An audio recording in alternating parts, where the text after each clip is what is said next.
Welcome to the Stories Are Soul Food podcast, presented by Cannonball Books, the kids' fiction imprint of Cannon Press. Met a ghost of a king on the road when I first fell.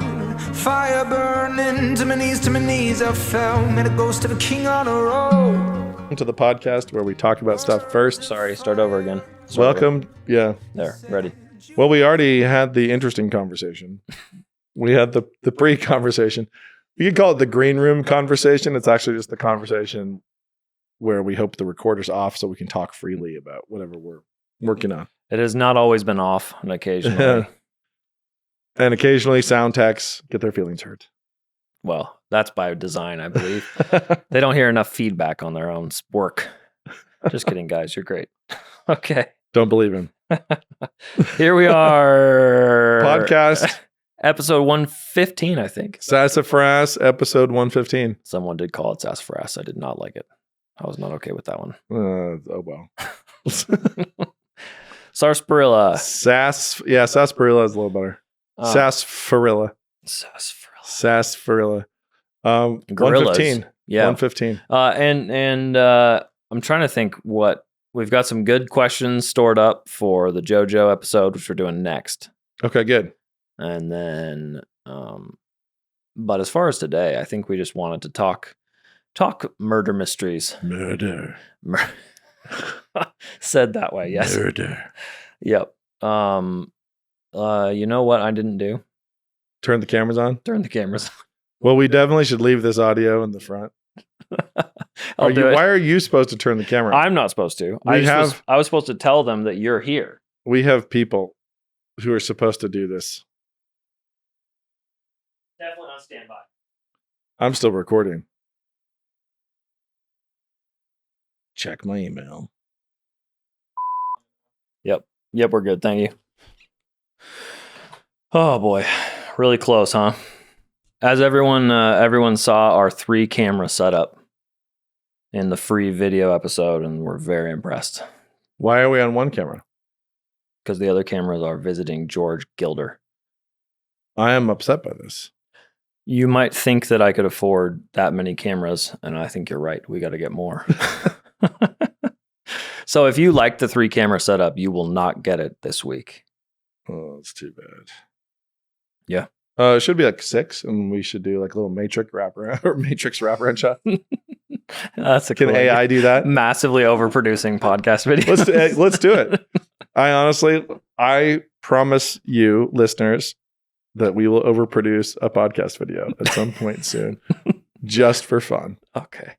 Okay, says Brian. We made the promise. Okay, I didn't say specifically how, but we are going to overproduce. Right. And over-deliver. And entirely unnecessarily. Yeah. We're going to overproduce a podcast episode. Probably green screen is how I think we're going to overproduce it. No, that'd be gross. 6 cameras then. We'll do motion capture. You and I will be in green suits. Oh, wow. It's going to be great. Have you ever done motion capture in any of your movies? No. Well, not yet. No. Not anything I can talk about. I like to start a podcast episode off with secrets. There was never a manatee in Riot in the Dance Water. It's all motion capture. It's all entirely fiction. What was Gordon Wilson actually hugging? Dane. What was Dane hugging? Dane was hugging basically a green sock of mud. Anyways, you can look forward to that. Stories Are Soul Food episode on mysteries. I'm very fond of mysteries, but I think they're probably the worst genre at doing... No, not the worst genre, period. Worst genre at doing what literature is supposed to do. Feeding. But why? Because mysteries, I'd say teaching you about humans, feeding you. Because I don't understand why you think they're the worst at that. Because you don't never want to reread one after you find out the punchline. The person who done it. You do if it's a good one. And therein lies. I mean, episode, I think right? you just said something false. I think it's falsifiable in your own experience. Have you ever reread a murder mystery, Brian? Well, I know, but I feel like that's because I like that particular taste. Like I'll occasionally revisit. Right. a Hercule Poirot, but right. It's like saying I think chocolate lava cakes are the worst dessert. And here I go again. Because once you've had the surprise in the middle, you don't want it again. It's all over. And here's maybe where we have an interesting podcast. Maybe.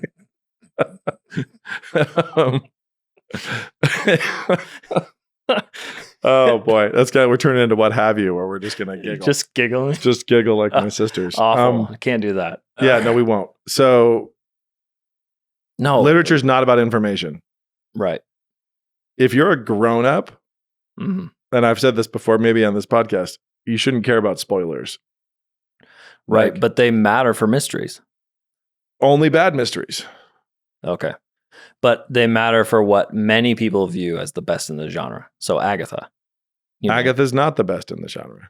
Most well-known bestsellers in the genre. I bet you Sarah Lee sold the most apple pies. Mm. And yet everybody knows there's better apple pies. That's just the mass-produced one. Okay, but I think you'd Does anybody think that McDonald's sells the best hamburger in the world or just the most? Mm.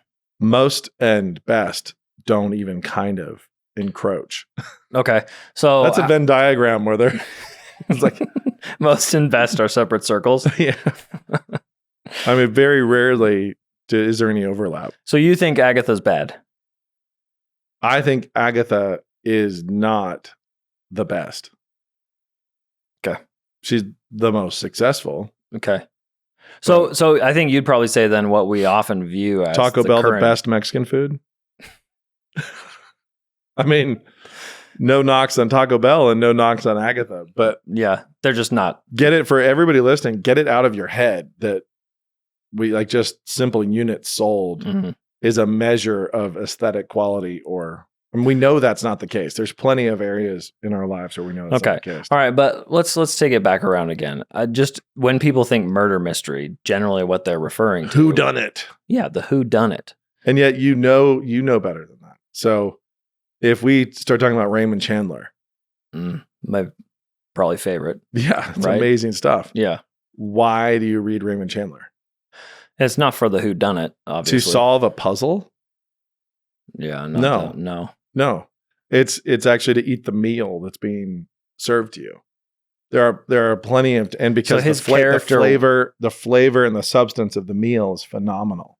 So his character work and his wordplay are, second to none, right? I guess they're in that best category. They're up there. Yeah. I mean, his voice is probably top 5. Yeah. Of all time in the English language. So, right. It's up there. And I'd have to really think to see if I could find other guys.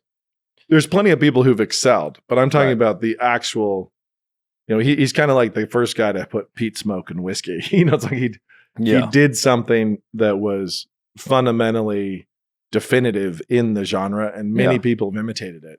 Many of the mass-produced things have, Michael Connelly novels and other things. Everybody's hearkening back to Raymond Chandler, and they're all trying to get that kind of hard-bitten.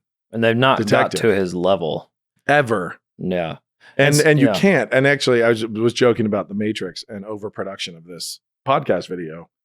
And we should do something ludicrous sometime just for fun. But once somebody did a wraparound shot, like in the Matrix, once there was that freeze and pan through the frame, multi-camera trick that they did, anybody who did that was doing a Matrix shot. Right. Okay. It's like it was just that. So was you're it. never going to be that good as that. And so people shot. Who imitate Chandler, it's actually really difficult because you're just imitating Chandler, and you're not going to be as good as Chandler. Yeah. At being Chandler. So what you need to do is learn from him and the craft and all these other things, and then figure out your own voice. But realize that nobody picks up Trouble Is My Business. Nobody picks up Long, whatever it is. Big Sleep. Or the Big Sleep and the Long Goodbye. The window one too. Really good. The High Window. Is that you don't pick those up because you're trying to figure out who put the pearls in the fish. Mm-hmm. It's like you're reading it for Chandler. Yeah, and early LA. Yeah, right, Philip Marlowe, this particular flavor. Yeah, his descriptive powers. The crash between virtue and vice, and the people on the edge of that. Mm-hmm. The people who live at that intersection, right? The crossroads of good and evil. Yeah, and it's like that is a very unique flavor, and so there's no way that the cheap puzzle of as soon as you know who did it, you don't need to read it again. Mm-hmm. That's the cheapest aspect of the genre, right? But don't people define it that way? I mean, isn't that what most tons of people? And so what?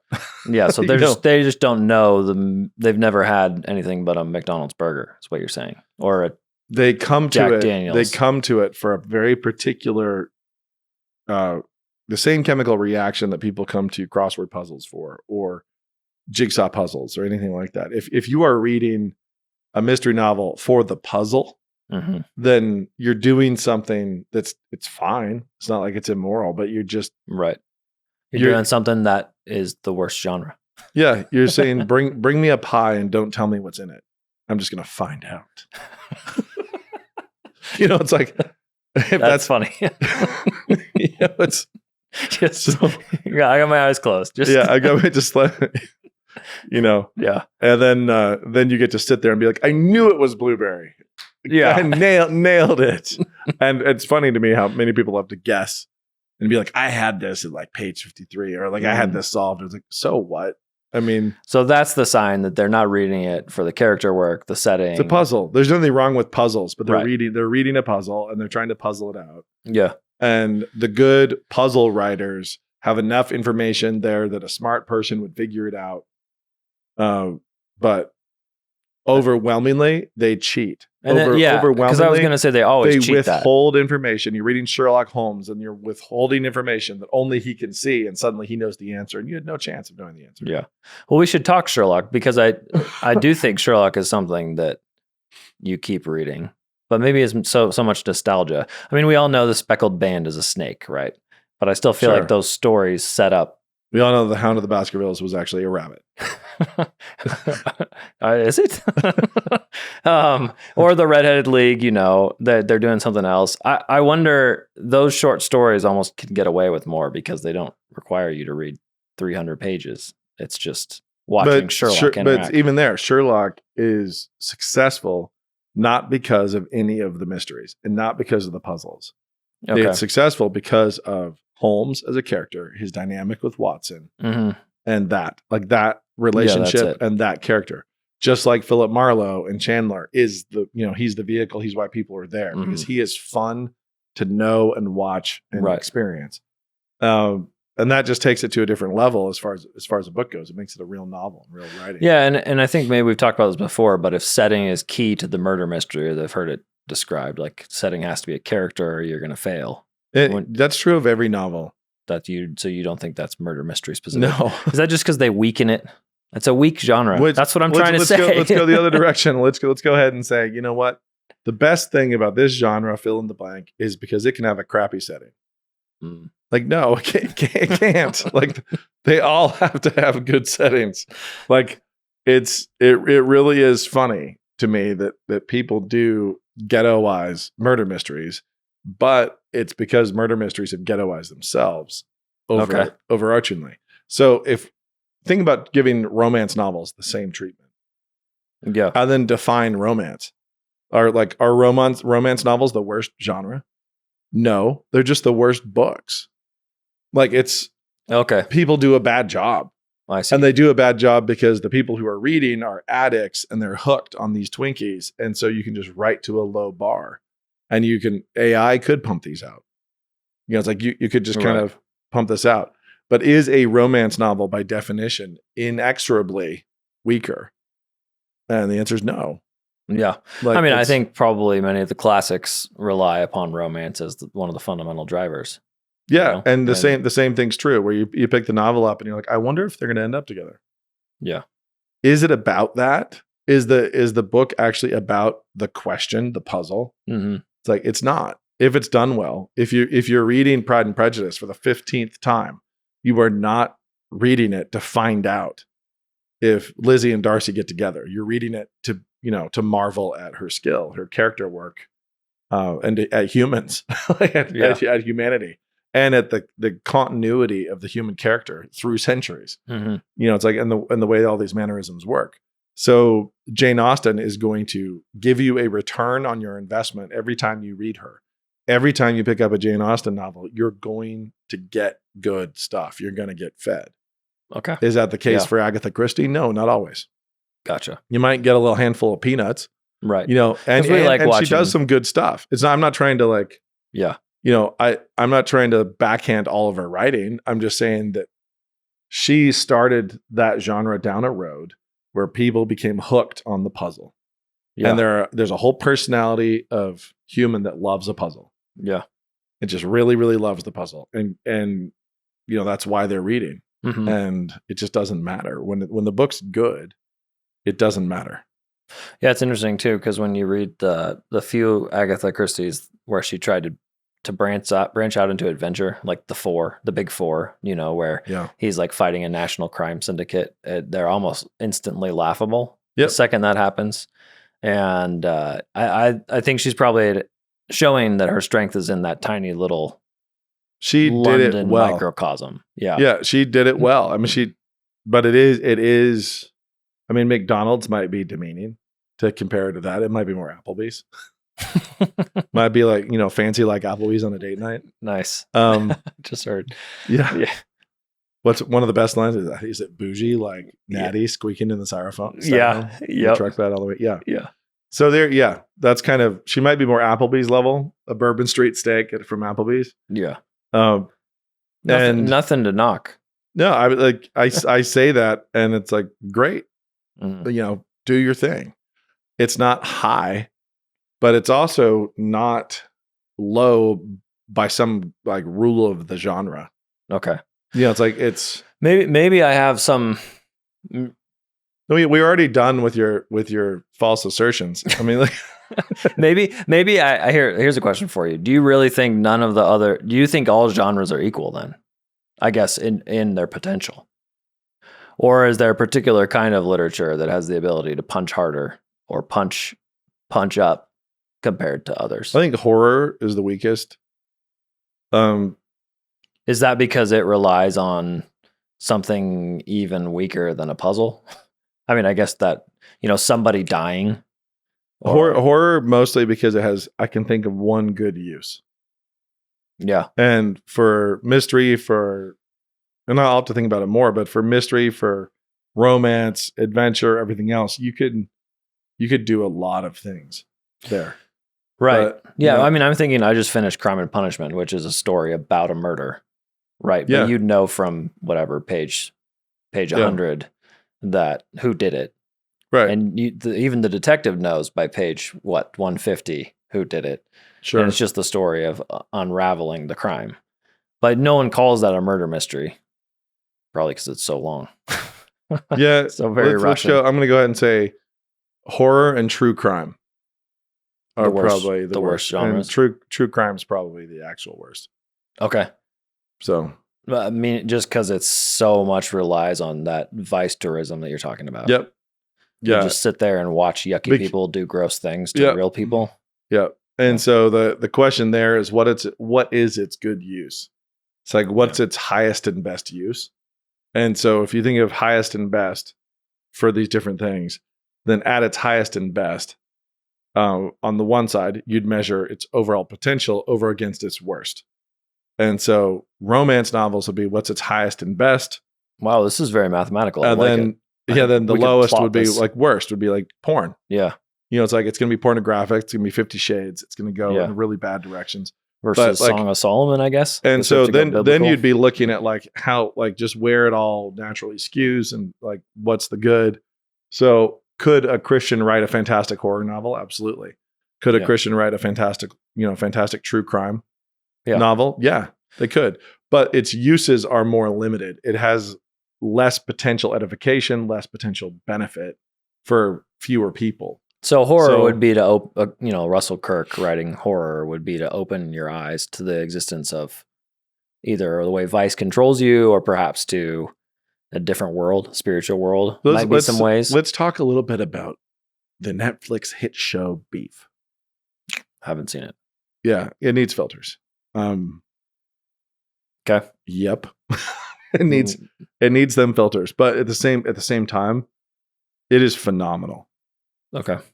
And it's not all of it, but it's pretty amazing in this almost Russian, just this Russian exploration of two broken characters who just spiral in bitterness and resentment against each other, who both originate in places of insecurity, deception, guilt, envy, and rage. They're both depressed. They both deal with suicidal tendencies. And they have an altercation in the pilot episode over in a parking lot. And these two characters that have gotten to such a keyed up bad place have an altercation, and then it just spirals. And the whole season is just the obliteration of all of their relationships and everything they have because they give in to this temptation of bitterness and resentment. And it just builds and builds and builds until it goes like full Pratchett. And remember, children, spoilers, like who cares? It spirals until you're at the end and they're both dying in the desert with crows talking about them. Oh, weird. It's like and you're just like, wow. Like it really just is this wild, and it's an example. So when I talked about Breaking Bad is vice tourism, it is not actually reflective of this human journey. This is way more condensed and actually just accurately unpacks the progression and the collapse. Okay. Through the whole thing. There were a lot of folks on YouTube specifically who were very upset about our Breaking Bad episode. So they just said we didn't understand. It makes Breaking me Bad. so happy. Nate has. I don't want to affirm the consequent. It's like just because people are upset doesn't mean we did a good job. Like it doesn't mean that. But if people aren't upset, we know we didn't do a good job. Nice. If that right there is modus tollens, ladies and gentlemen. If we do a good job, people will be upset. Just because they're upset doesn't mean we did a good job. But it's the lack of people being bothered by it is that'd be a problem. It'd be a bigger problem. I do think that if we actually watched through Breaking Bad, which I don't have the time for, but if we really methodically went through it, we would find lots of things about it that we could praise. Yeah. There'd be a lot of pieces, but there's so much of it and the agenda became money. So it starts out, and this is the nature of the industry. It starts out as character and hook and like the ability to tell a story and like draw people in. And then as soon as you have them hooked, it's like, oh boy, how do we make this as big as possible? And then at some point, the creators who've now made a ton of money and want to tell a different story, they get to a place where they're like, and now we need to end this. See Game of Thrones, and everybody's so mad at how they just ended the whole thing. The Game of Thrones fans are all in a dither about it. And it's like they wanted to do something else with their lives. I mean, so at first they pitch it, they draw you in with the shock and everything else and all the vice tourism and all the weirdness and everything and all that deal. And then they prolong. There's a phase of prolonging, and then there's the phase of I need to go home now from the creators. and you can understand that. Like you could have an idea, and I could love the idea, but if I make my pilot and make my first season and I'm all excited about it and everybody else is all excited about it, and then they want another season and I'm like, yes, we're making money, we're making shows, this is good, and they're like, we want 5 more seasons, and you're like, oh my gosh, that's a lot. It's a lot. 9 seasons. Let's keep on marching. You need to get off the interstate at some point creatively and go do something else. So the life cycle for the creators of a show like that is complicated. But if we laid it out and we're watching all of these episodes, and I can say this at Game of Thrones, I actually had to watch chunks of it. I didn't want to. I was hoping to just boycott it. I had to watch chunks, and I was familiar with the books because my publisher made me a long time ago. And there's a lot in there where you're like, wow, not like, especially in the middle when people are excited and they have the maximum budgets and everybody's still living the dream. Okay. It's like, wow, you guys you did some great stuff. And then when you can see when they want to get off the train, they're trying to get off the ride and go somewhere else. And so Breaking Bad is that way. Beef is a standalone single season. Will there be another one? Probably, because this is the moment when the check gets written, and somebody's going to cash a check and they're, going to go do something that may or may not be terrible. And like I said, that one really needs filters, but I found it remarkable. Yeah. Okay. And the simple thing is, if you take any genre and you grab something, like I'm going to tell a story about the destruction of characters and how sin can just destroy you. Yeah. A great writer could do that. They could do that in horror. They can do that in anything. Crime and Punishment. Yeah, you can do that. You can do that in anything. A really good writer can. But particular types of things like horror are useful to smaller groups of people, and they're useful less frequently. Yeah. So if somebody's like, I love this horror novel and I'm going to reread it so many times, then you're like, oh, Something's a little off. something's a little, Yeah. something's a little squirrely there. So, Right. Okay. So, jump into some of the best mysteries. I guess I'm wondering if Father Brown is our apex of a mystery. no, I mean, if we're going to be honest, Father Brown's kind of trash. You don't like Father Brown? Love Father Brown. Ah, good. Okay. I love Father Brown, and it's trash. So just an occasional awesome insight that he packs into a story that may or may not work. He had a thing. Father Brown to me is we're sticking with the food. This is stories are soul food. Father Brown to me is like fig Newtons and frozen pound cake at my grandmother's house. She pulls out that store-bought frozen pound cake and slices you up some and lets it thaw. Then you eventually eat it, and you're like, I love this. Yeah. You're like, but I love this in a Yes, I would like some top ramen with my grilled cheese sandwich. 100%. Yeah. I'm in. But it's basically there's context and there's reasons for my affection, and I love Chesterton and I love his observation. I love his wisdom, and so seeing his wisdom comes through. Mm-hmm. As literary art, they are not sophisticated or good. Yeah. Okay. And I don't care. Like I don't care. I love them. You mean because none of them they don't hold together. They're too convoluted no, formulaic. Gotcha. Okay. They're super formulaic. I owe Father Brown, plenty, but they are formulaic, predictable, just the same. Yeah. It's the same thing over and over and over again. He kind of factory produced some stuff that made some money, and the character's good, but he's not nothing amazing. Yeah, gotcha. It's not high art, and that in no way diminishes my affection for it. Right. Not being a snob, and I have learned a great deal from the Father Brown stories. So anyway, it's not. I'm not deluded about it though. Right. Okay. A fig Newton for me means my grandmother's kitchen. It's like it's associated with all these other things. Awesome. But do I buy them at the store and eat them at home? No, I don't. Love it. I think I can see the cash problem when you watch Knives Out, which was that hit success versus Glass Onion, the next one, where you just think what happened? Yeah, this was not a product of anything anyone wanted. Oh, it's like, oh boy. Yeah. Yeah. Do you think that is what happened? Just like getting into a genre of like, oh no, now we have to do another one? Or do you think it's more of the one-hit wonder thing? You had a good idea and then tried to replicate it. So if we switch to a band, right, and we're going to say, hey, that song was a hit, do another song like that one. Oh, yeah. It's tough. And it's like, you can't really do another one like that one. It has to be enough like that one that people come back for the taste and the flavor, different enough that it's a hit on its own right. Mm-hmm.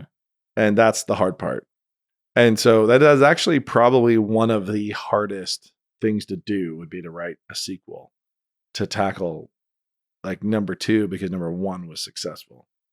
And how do you make number 2 valuable unto itself while still echoing number 1 enough that people who show up aren't disappointed. And that's why you have so many bands and authors who write a sequel that is really, really different. And everybody says, I hated that. Yeah, I didn't like that. Or they write the exact same thing and get made fun of. Yeah. See Hootie and the Blowfish. It's kind of it's tough. So I remember sitting out on my porch thinking through Dandelion Fire. And my first sequel, like, okay, I'm doing my revisions on Dandelion Fire. It's like, man, this is hard. This is actually like truly serialized, so it's a little bit easier. I'm continuing the story. But if somebody said to me, "Why don't you write another Lee Pike Ridge?" It's like, well, that was a complete story. Like, well, but can you write a number 2? And it has to have the same characters. It's like, really? You know, it's Tom and his mom and his stepdad Reg, and they moved somewhere. Are they in the same valley? Are they in the same house? I'm gonna do another story, and it's like it kind of starts to turn into National Treasure at that point, where it's like, you know, you're stuck. Like, where is the treasure going to be this time, Bob? It's going to be under Mount Rushmore. You know, it's and I'm going to steal it again. There was actually an organization even more secrety and even richer than the Templars. You know, it's like it's goofy. Yeah. And so some devices work like Indiana Jones, and you have like archaeological adventures. And so the episodic nature of it is built into the concept. Right.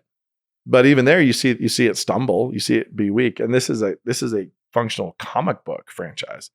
I mean, this is not striving for high art. It's just trying to be fun.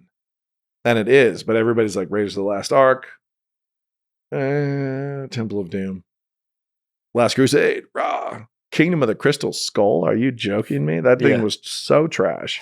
You know, it's like it's really, really difficult. Yeah. And so I think it's part of it's like, there's somebody writing you a massive check to try to solve a problem. And it needs to have, you know, it needs to be a sequel of Knives Out, and it's gotta have the same tone, the same flavor, and bring in the fans, but be all new and interesting. Mm-hmm. You know, that's just really difficult to do. Yeah, you gotta thread it perfectly or it fails. The bullseye gets very small. Yeah. You know, Die Hard 1. Yeah. Rad. Die Hard 2. Yeah. Not so rad. And so like movies like. Although they started to pull it out back when they got to Rocky. 4 or 5. Yeah. Rocky. And then Rocky 2, you're like, okay, we needed that. We needed him to, you know, come back and win. And then like, now we're going to go through this long, you know, this long famine of good Rocky movies. And then eventually we're going to have Creed, which is like, this is good. This is pretty good. And then we're going to see Creed 2 and Creed 3. And you're like, you know, it's just it's kind of funny. Like, oh my gracious. What was the other one? How many Transformers movies will have been made before we all die? How many? How many Marvel movies? Will they ever stop? The real question is how many Lord of the Rings movies are going to be made by the time we die? That might be the most offensive. That's the most personally offensive. Just in your eye over and over again. Yes. And no, I never watched the Hobbit movies. And did I finish Lord of the Rings? I don't think I did. Don't think I did. I think I watched enough to be mad. I watched them with my children. All of them? No. Well, not the Hobbit movies. Why would you do that to them? We read it first and then watched it. Okay, that's a little better. It was good. I wanted to see if they could tell the difference. Did they get mad? Yeah, they're mad about parts. Good. Okay. I think they still want to watch them again, though. They're at that stage where the sword fight is the coolest thing in the entire movie. So show them things on YouTube. Right. You don't need to watch this film again. You know, I don't know. When they throw Gimli across the chasm, it's just comedic genius. Nate's face is a picture of sorrow for those of you who. I was mad. I was really upset.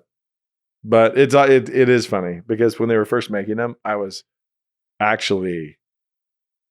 Well, it is amusing to me because I was going to my very first Fellowship of the Ring theatrical showing on opening night, and I was walking in with my wife saying, "I either want this to be good enough that I'm thrilled, or bad enough that I get to remake these someday." You know, it's like it needs to just dwindle and go away, and it was neither. Yeah, neither. I think that's fair. Yeah, it was just kind of nothing. Wow. And you know, it was huge, but I was also commenting at the time. I was like, you know, it makes so much more sense if they did 3 movies per book. Whoa. You know, it's like because the scale of the stories in Lord of the Rings, it's like Fellowship of the Ring. Like there's breaks, and you could actually have done. It's like long form storytelling would have been so much better, or series like big, grand series. Trying to do it even in his long movie, like hey, let's do a long movie for the one, was a mistake. And then he finally realized, you know what, we should do a ton of movies per book with The Hobbit, which has the least The least meat. And so it's like now we get to the Hobbit and we're gonna milk this thing, for forever. But the whole thing's just sad and unfortunate. Yeah, well, it's funny that I'm here defending it because I'm known as having not enjoyed it that much, but I did as a junior high kid when my family went to it, I mean, I think a junior high kid isn't yet immune to things like the wargs. They're like that giant hyena thing. It's just kind of cool to see on a screen. So you haven't learned to ask the critical questions like, why is there a hyena in Middle Earth? Yeah, it's a little bit. Your position here is a little bit like saying, when you're in junior high, it's still fun to drizzle chocolate syrup and spray whipped cream in your mouth at the same time. I think that is actually what I'm saying. It's your Fig Newton. We should do that. And it's like, no, Brian, no, we should not. I'm just saying, I think fundamentally that I am what I am. Okay, yeah, and you can't return to that junior high kid and say stop. Yeah, I don't know. I did try to create.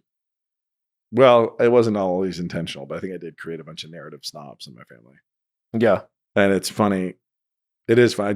I might have even mentioned this here, but I showed my younger two John Wick, and we had it filtered, but we watched John Wick, and afterwards, my son was just like, so lame. The teenage male, which he should have just been absorbed, and it kind of cracked. He should have been a whipped cream right there. Just it should have been like, give me more. And sign me up, which he will do with the whipped cream, by the way. He's fine with whipped cream. Yeah, he's fine with that. John Wick. But it was very much like a please don't ever make me watch one of those again. Was sort of his mind, and I thought, I have raised snobs. Yeah. So and of course, one of his favorite movies is Baby Driver. So it's not like we're entirely snobs. Yeah. Okay. I don't know that I made it through that one. You didn't make it through? Am I mixing it up with the other one? The other Driver movie? Drive? Yes. You should see Baby Driver. Okay. But it's it's one of those things that he's good at always telling people that it was filtered. Like you learn the hard way.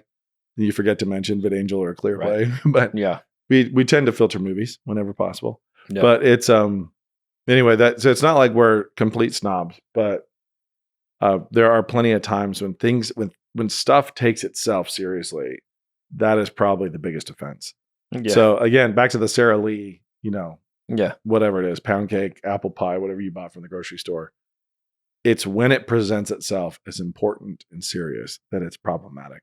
When something self-identifies as like, hey, I'm a quick snack. Right. Hey, I'm just for fun. I'm popcorn, I'm Doritos. Yeah. As opposed to, I'm an artist. I'm very serious and very important. I'm Batman. Yeah, that 3-hour new Batman. Yeah. That kind of thing. So it's that's probably the issue is when things self-identify as grander or more sophisticated or more important than they are. And things self-identify down too, which is to tie it all the way back in. I think that's what murder mysteries often do is they self-identify as a puzzle, as just a puzzle, and they aren't striving for anything other than paper doll characters. Yeah. And it's about the discovery of the answer and about having puzzled something out, and then you can throw it away and never actually read it again. I used to, back in the days when there were airport bookstores, and there still are some, the rare occasion. And there would always be those airport pulp novels. Yeah. And I would, whenever I was on book tour or, just around traveling for work, I would grab one at every airport. And it was funny because this might sound horrible to people, but I don't think it is. So I would grab like a Harlan Coben or something, a Michael Connelly, or I'd grab one of these novels, board the flight, read it on the flight, drop it in the trash can when I got off, and grab another one. And I would just go through one of these. Whether you were finished or not, or would you say no, I'd finish it in the flight. Okay, so I'd read the thing on the flight. Yeah. And I'd be done. And really short flights, I might make it 2 flights. But if I was flying, anywhere significant, then I'd finish the book and drop it in the trash. You're just treating it like the food that it is. Yeah. And I did not do that resenting it. I was dropping it in the trash because it's heavy and I didn't want it in my bag. And it was just a disposable paperback. Like Right. this is just, this mass market pulp. And grab, read, consume, enjoy like an airplane snack. Yeah. I was grateful for it. I liked them. I liked the mental engagement of doing that on a flight and then just being done and moving on. That's where I've read most of my crime and murder mystery experience is Michael Connelly. is all via flights. Yeah. It's like via flights. And it's very similar. It's like, download a movie, delete when you're done. Like, delete. Right. It's gone. Just a quick consumption. So I got through, man, that was most of my pulp crime experiences, book tours.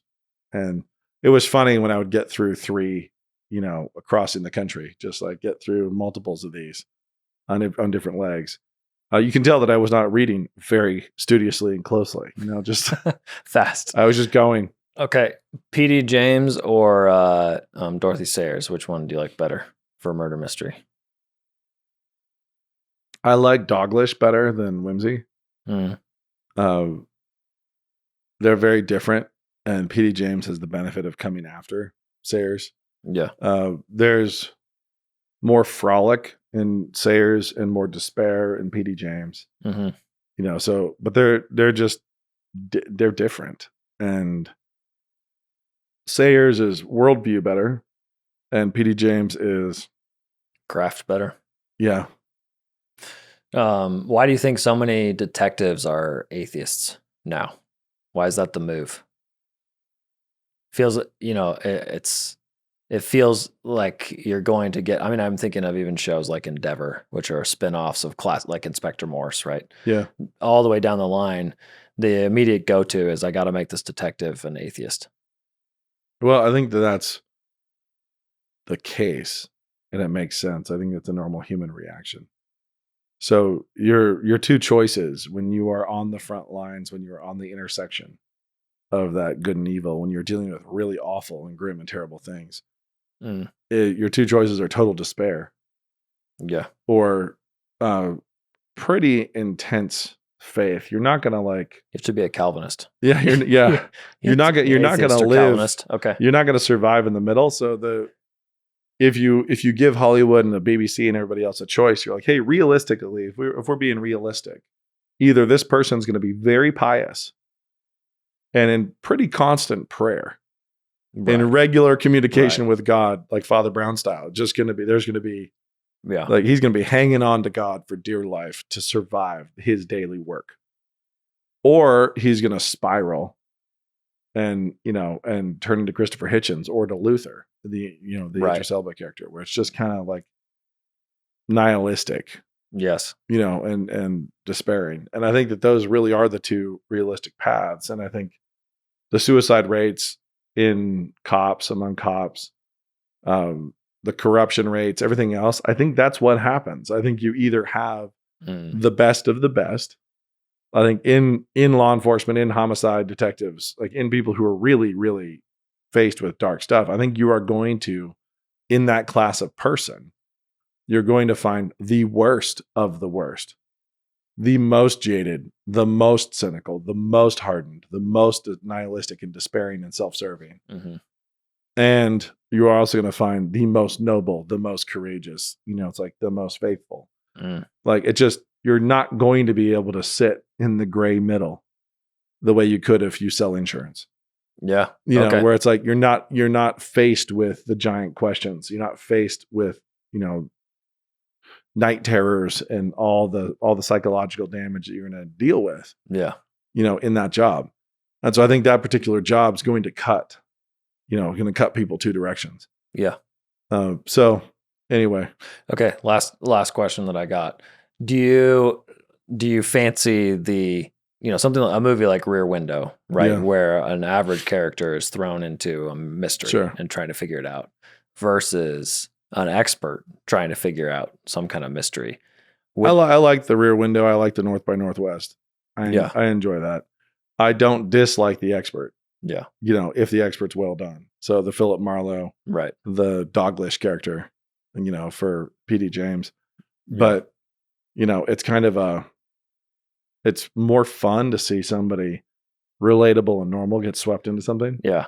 It is definitely, it connects differently to the reader. Yeah. The Rear Window witnessing a murder is much more like, whoa, what did I just see? Yeah. As opposed to, I think we all assume that cops are like Monk. This is my job and I got a phone call and I'm going to figure this out. Right. Yeah. Yeah. Yep. Okay. Do you have a favorite detective? It is Monk, isn't it?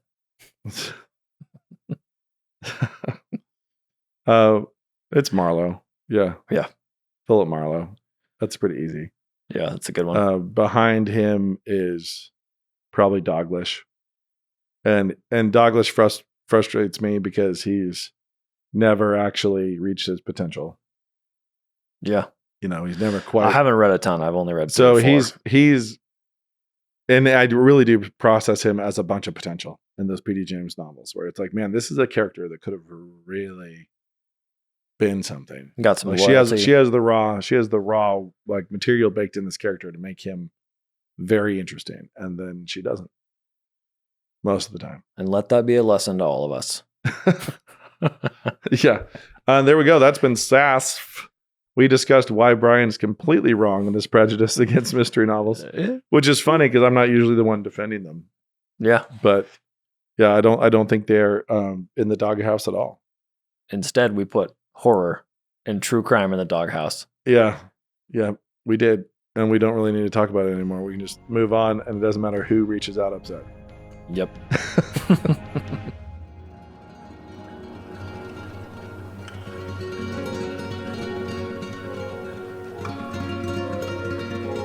You know that now is the time when I like to thank you for being a SASF listener and also show you something cool that we've been working at Canna Press. And what I'm holding right now, if you're only listening in audio, you won't be able to see this. You'll have to listen to the sound. But if you're watching on Canon Plus and if you're a subscriber, you can see I'm holding a Christ is Lord box. Go to christislord.com to see why we're trying to put up a billboard that says Christ is Lord in your area and why that's making certain sad sections of the internet very upset. Of course, it's true, and so we got some fun stuff inside. Again, if you're just listening, hear the wonderful sounds. We got stickers. We got bumper stickers. We have, they say Christ is Lord too. We've got a wartime songbook.